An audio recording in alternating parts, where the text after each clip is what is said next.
un conseil génétique. Souvent, c'est un bébé qui est né, qui a une malformation. Mais ça peut être des antécédents familiaux, ça peut être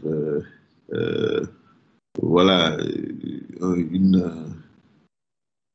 parenté entre deux personnes qui veulent se marier, ce qui représente un conseil prénuptial, et qui sont cousins germains qui veulent savoir quels sont les risques. Voilà, c'est un ensemble de situations qu'il faut décrire. Et puis, s'il s'agit de cas où il y a une pathologie, c'est extrêmement important, avant de s'aventurer à donner des probabilités, à donner des informations à donner un conseil génétique, il faut bien s'évertuer à préciser le diagnostic du cas index. Ça, c'est extrêmement important. Et pour préciser le diagnostic, ça commence par l'interrogatoire. L'interrogatoire mène également à l'arbre généalogique. On ne peut pas faire un conseil sur une pathologie, même si on n'a pas le diagnostic, on est obligé quand même de faire un arbre généalogique qui fait apparaître un peu éventuellement le mode de transmission et qui rend visible le risque relatif. Donc, le diagnostic précis du cas index va faire appel également aux examens paracliniques et à l'avis des spécialistes. Il faudra prendre des avis à gauche, à droite pour aboutir à un diagnostic précis. Sans ce diagnostic précis, le conseil devient hasardeux. Hein? On ne va pas conseiller sur un syndrome polymalformatif, sur des hypothèses diagnostiques. On ne peut pas. La condition, c'est quand même d'avoir un diagnostic précis du cas. Ensuite, d'écrire comment ça se passe. Le discours, il doit être vérifié, donc scientifiquement vérifié. Il doit être assez neutre. Il faut effectivement de la compassion, il faut le côté psychosocial, mais il faut quand même que ce soit un discours véridique. Il ne faut pas avoir pitié des parents au point de ne pas leur dire la réalité. Et donc, dans les éléments du conseil, il y a le risque de récurrence, mais il y a d'autres éléments tels que quelle va être la sévérité de la maladie, parce que en fonction du degré de sévérité, bon, ça peut influer sur la décision des parents. Quelles sont les possibilités diagnostiques à la naissance? Quelles sont les possibilités thérapeutiques? Parce que si on a une maladie pour laquelle on a une thérapeutique qui peut entraîner une cure, par exemple une greffe de moelle, etc., et qu'on est dans un contexte où c'est possible, c'est différent quand cette même maladie survient dans un contexte où cette thérapeutique est impossible. Donc, tout ça, c'est des éléments qui vont influencer la décision des parents. Et puis, bon, il y a d'autres éléments tels que, voilà, qu'il faut respecter. Hein, ça, ce sera aux parents de décider, tels que la taille de la fratrie.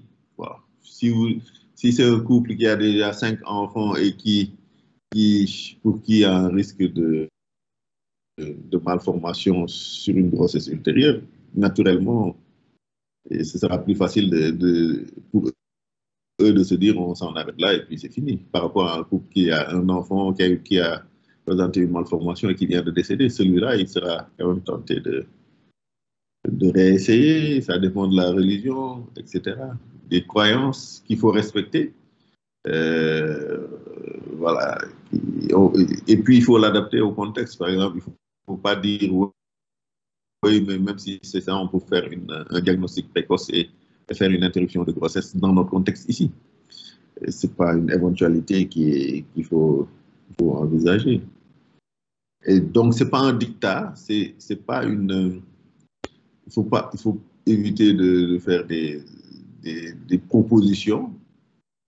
Le conseil, c'est un conseil, c'est pas une décision pour les parents. C'est à la place des parents. C'est vraiment un accompagnement. Et puis après, il faut leur donner les clés pour prendre la décision. Donc, ça s'adresse à un tiers qui n'est pas encore né. Le conseil, ce n'est pas pour l'enfant qui est né, qui a une malformation, ça s'adresse à une grossesse qui va venir et ça s'adresse à un enfant en futur enfant. Et voilà, il faut prendre toutes ces précautions et pour permettre à... Voilà. Mais c'est du quotidien, hein, normalement, en principe, puisque, bon, en néonatologie, là, presque un tiers des enfants ont un problème génétique, de près ou de loin. Donc,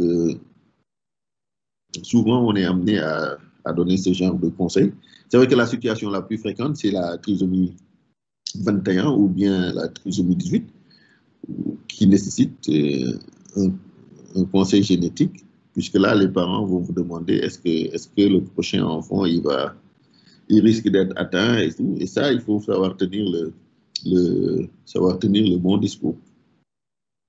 Donc, voilà les quelques compléments ou précisions que je voulais apporter.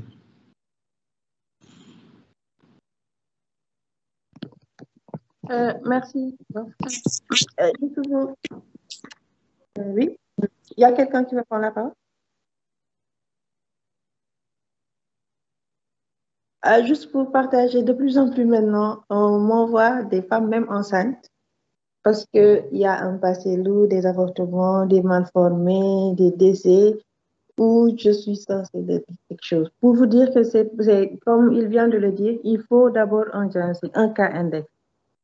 Pour un diagnostic, et à partir de ce diagnostic-là, qu'un conseil peut être fait.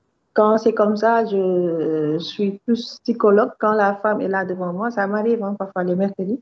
Je les mets en fin de journée parce que je sais que ça va me prendre 2 heures de temps. Pour vraiment vous dire que ce n'est plus seulement l'aspect médical, mais il y a vraiment une grande composante empathie ou autre. Mais il faut donner un discours clair à partir de choses claires qu'on maîtrise. On a un diagnostic, on connaît l'histoire naturelle de la chose dont on va parler pour pouvoir donner l'information qu'il veut. En tout cas, Mme Diarra, maintenant, de plus en plus, elle m'envoie ses patients. Je ne sais pas comment lui dire que ce n'est pas encore possible sur sans les autres cas, mais bon, on essaie de faire avec. D'accord. Voilà, je pense qu'on a fait le tour de tous les chapitres, prof. Ok, parfait. Le séminaire est fini, donc le devoir c'est à 15 heures aujourd'hui. Le devoir. Ah. Je pense qu'ils sont prêts. Hein? Non, on n'est pas prêts, hein, docteur Gaïdior. Ah, mais bon, on pense que tout est clair, métabolisé, donc on pouvait y aller, quoi. Vous êtes au taquet. Non, il y a beaucoup de choses à relire, à comprendre, donc je pense que... À refaire, à rectifier certaines diapos aussi, non? À rectifier, oui, effectivement. Ok. Vous les envoyez une fois mises à jour, les présentations. D'accord, Inch'Allah. Yacine, il faudra partager. D'accord. D'accord. Donc, on peut lever la séance. D'accord, merci beaucoup. Ok, merci. Merci. Ok. Merci, docteur. Merci, docteur. Bon courage.